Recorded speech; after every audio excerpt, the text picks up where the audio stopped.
Our next speaker is the inimicable Dr. Woltering, and he's going to share thoughts on two, what do they call them now, monoanalytes, neurokinin A and pancreastatin, which we feel are very important in the day-to-day, clinic-to-clinic view of patient status. Gene? I'd like to take just a second and say thanks to Dr. Eric Liu. He taught me that you should shed your coat and wear a t-shirt, so I got smart. I was selling t-shirts to raise money for neuroendocrine. Thanks, Eric. It was a good idea. I work along with Dr. O'Dorisio, Dr. Vinnick, and Dr. Go as part of the GI Council for ASSAY in California, developing new markers. Dr. O'Dorisio, Vinnick, myself, and Go worked on the octreotide assay, the lanreotide assay, the neurokinin, and the pancreastatin assays. Nolanet's is a multi-specialty clinic here in Kenner, Louisiana. It is a aggregation and an association between Ochsner Medical Center and the LSU. Most of us are professors of various specialties at LSU, but we work at a full-time hospital-based clinic in Kenner, Louisiana.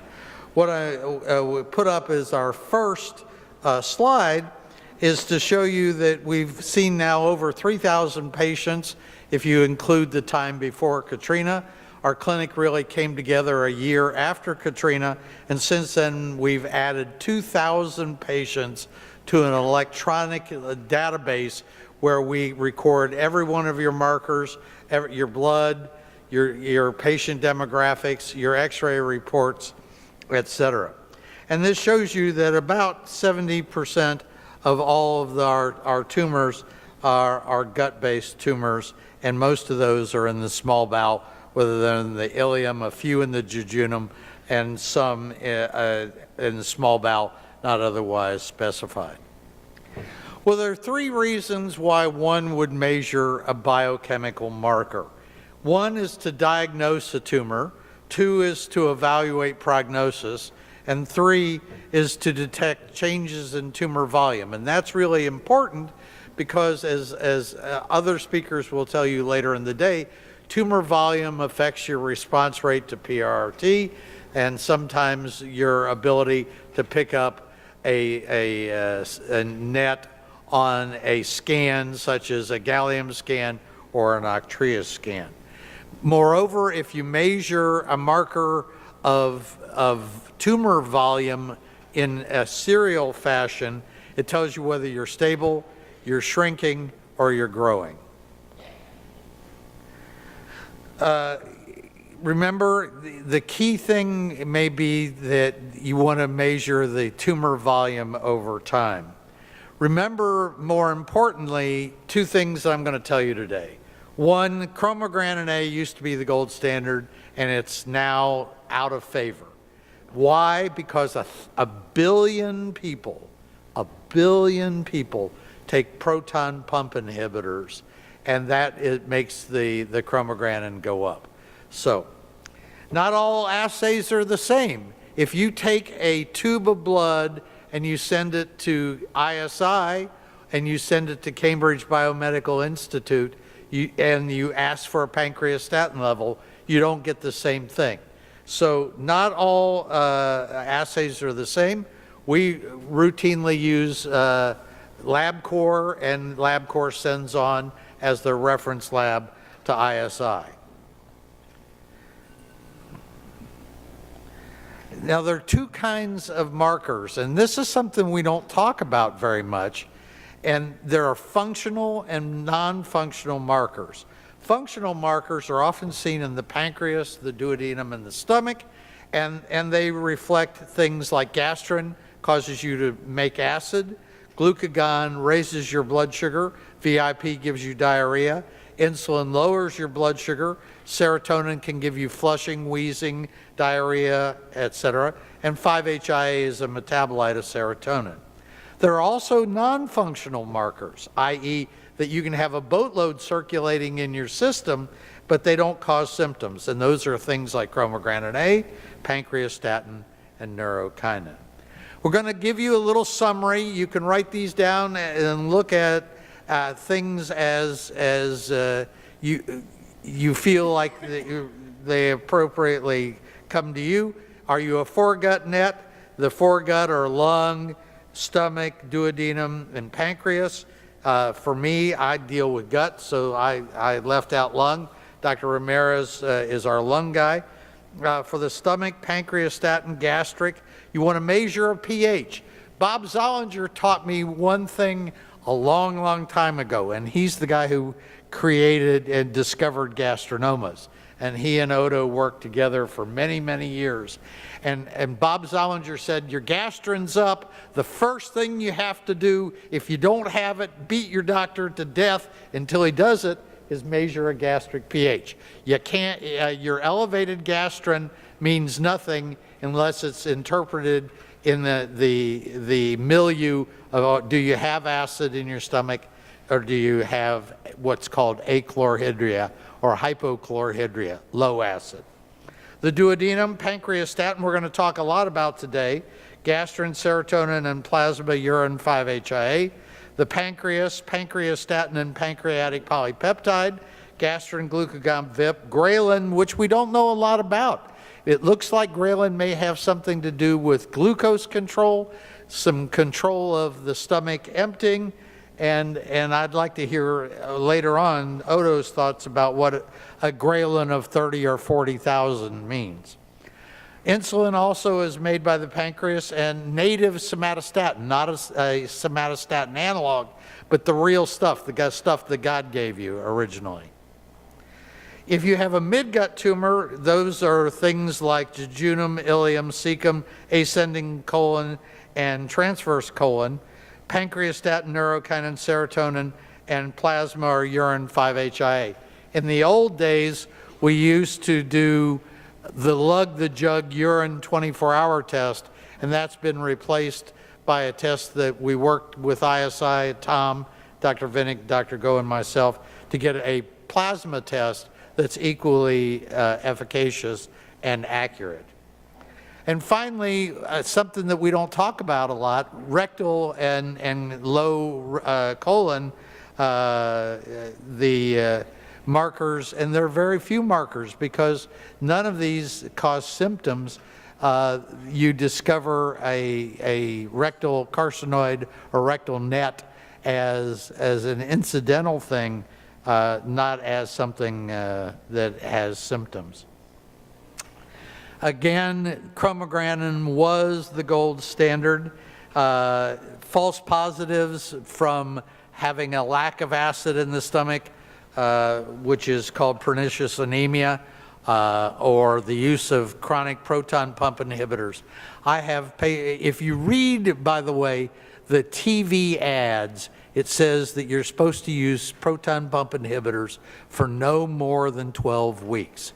And they do that to protect themselves from lawsuits, because the longer you stay on proton pump inhibitors, the higher your gastrin becomes, and gastrin is a trophic factor. It causes your cells to multiply. Remember that there are as many chromogranin A assays as there are Carter's little pills.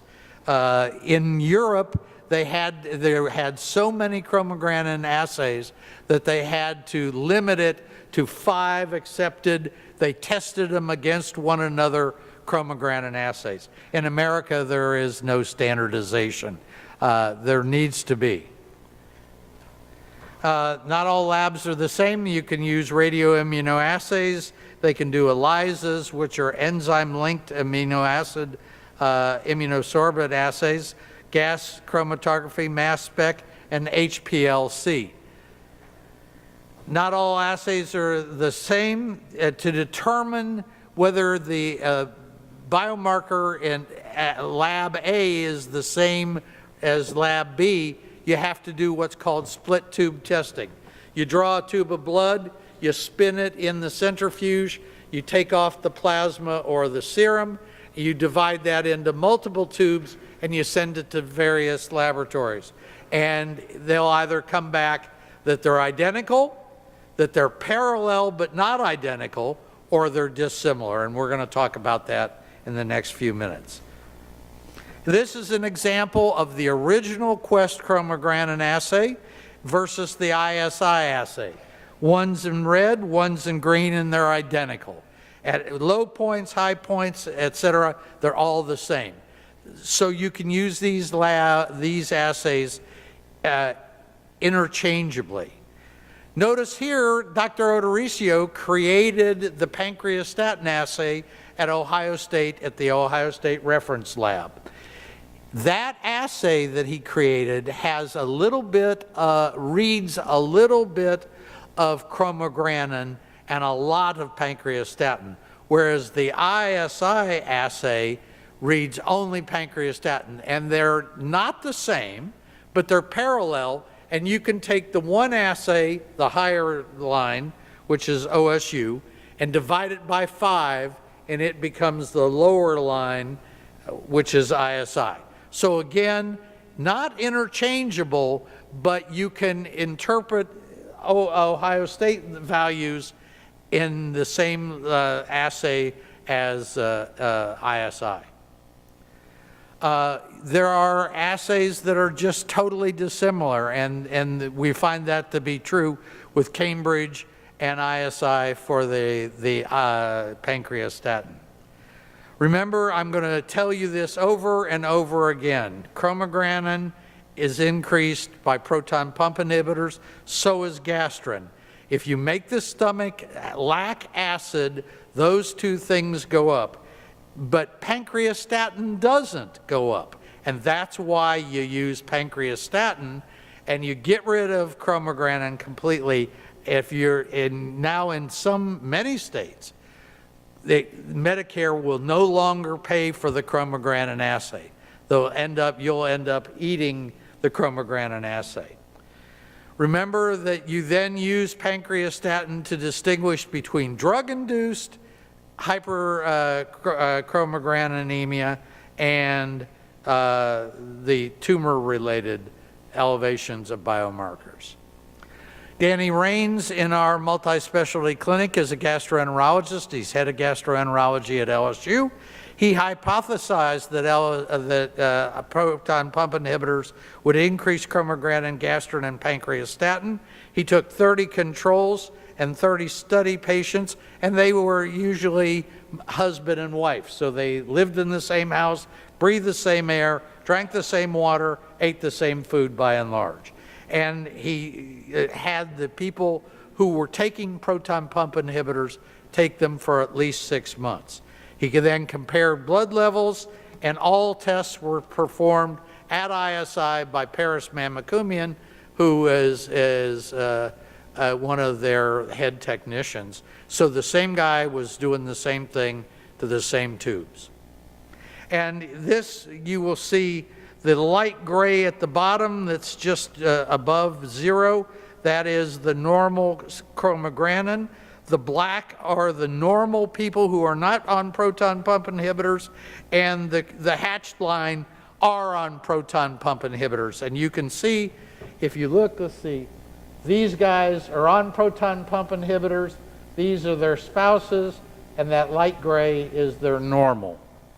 Again, over here, on drug, normal, and the patient's spouses who weren't on it. What about gastrin? Well, again, I told you that gastrin was going to be elevated. If you're on proton pump inhibitors, one person who's at a normal who is a spouse, and this is the light gray is the normal for gastrin. And then finally, pancreastatin, you can see that the patient and the spouse are basically the same, and they're almost all within normal limits except one person who we're still looking for a neuroendocrine tumor in.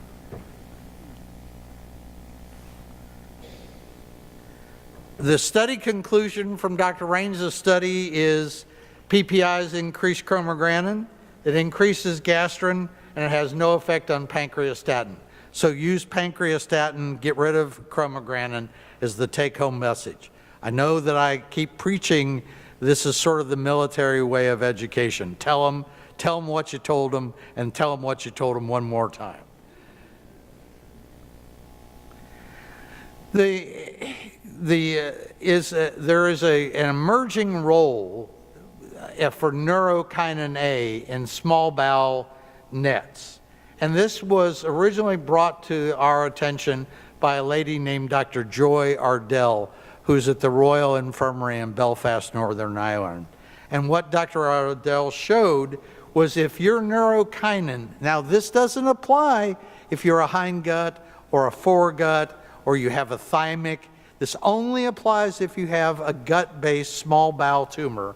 If your neurokinin goes over 50, you have an 87% chance of being dead in 3 years. If your level is not ever above 50, you got a 13% chance in dying in that same 3-year period.